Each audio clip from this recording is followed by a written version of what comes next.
মাদক সেবীদের গাঁজা খেতে নিষেধ করার জের ধরে এক তরুণকে ছুরির আঘাতে নির্মমভাবে হত্যা করেছে মাদক সেবীরা। ঘটনাটি ঘটেছে কিশোরগঞ্জ জেলার হোসেনপুর উপজেলার জিনারি ইউনিয়নের ঢাকুরিয়া গ্রামে। নিহত রামেল মিয়া উপজেলার জিনারি গ্রামের মোহাম্মদ রফিকুল ইসলামের ছেলে। কয়েকদিন পূর্বে মাদকসেবীরা জিনারি এলাকায় গাঁজা সেবন করার সময় রামেল তাদের গাঁজা খেতে নিষেধ করেন। এ নিয়ে তার সঙ্গে মাদকসেবীদের কথা কাটাকাটি হয়।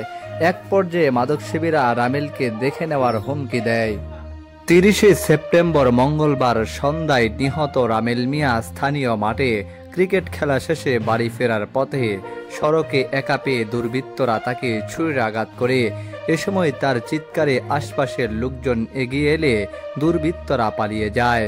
পরে স্থানীয়রা ও পরিবারের লোকজন গুরুতর আহত অবস্থায় তাকে উদ্ধার করে প্রথমে গফরগাঁও হাসপাতালে নিয়ে গেলে তার অবস্থার অবনতি হলে চিকিৎসক তাকে ময়মনসিংহ মেডিকেল কলেজ হাসপাতালে প্রেরণ করেন। সেখানে নেওয়ার পর রাতে কর্তব্যরত চিকিৎসক তাকে মৃত ঘোষণা করেন।